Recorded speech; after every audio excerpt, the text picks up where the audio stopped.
Bonjour, je suis Monsieur Faux-Alain-Glove René, concepteur développeur informatique, développeur logiciel, ancien étudiant de la faculté de droit et de sciences économiques de l'université d'Orléans, dans le Loiret, en France. Aujourd'hui, dans le cadre du cours d'économie générale, nous allons étudier la spéculation. En effet, la bourse ne serait pas ce qu'elle est sans la spéculation. Cette activité si simple qui consiste à acheter quand le prix est bas et à vendre quand le prix est haut a souvent mauvaise presse. Pour jouer à la bourse, il suffit au départ d'avoir de l'argent et surtout de ne pas avoir besoin de cet argent. À partir de là, tout est permis, à condition de respecter quelques principes simples. Petit 1. Faire comme les autres avant les autres. On achète quand personne n'achète, on vend quand tout le monde achète, et on achète de nouveau quand tout le monde vend.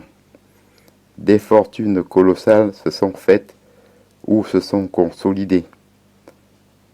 Ainsi, par exemple, celle de Joseph Kennedy, 1888-1969, dans les années 1930.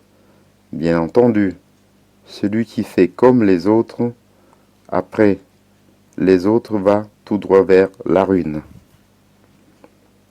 2. Entendre l'herbe pousser. On peut emprunter au camarade Lénine un conseil précieux.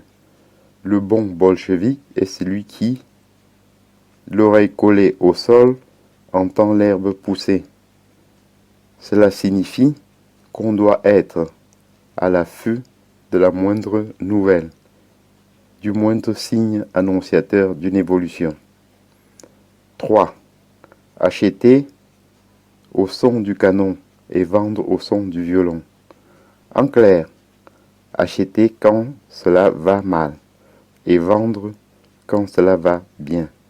C'est une variante du faire comme les autres, avant les autres. Car les arbres ne montent jamais jusqu'au ciel. Voilà un dicton que l'expérience boursière a maintes fois confirmé.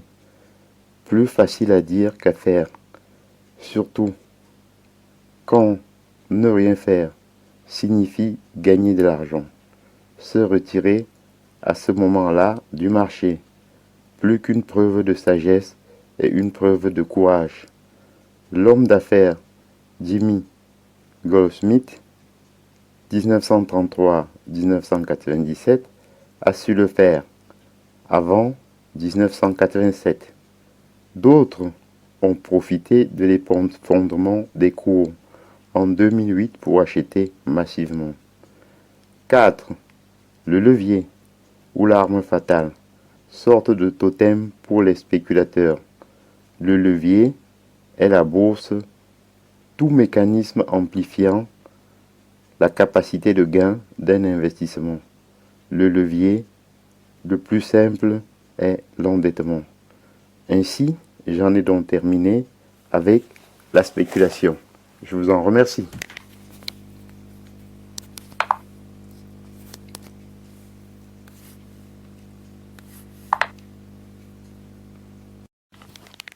Bonjour.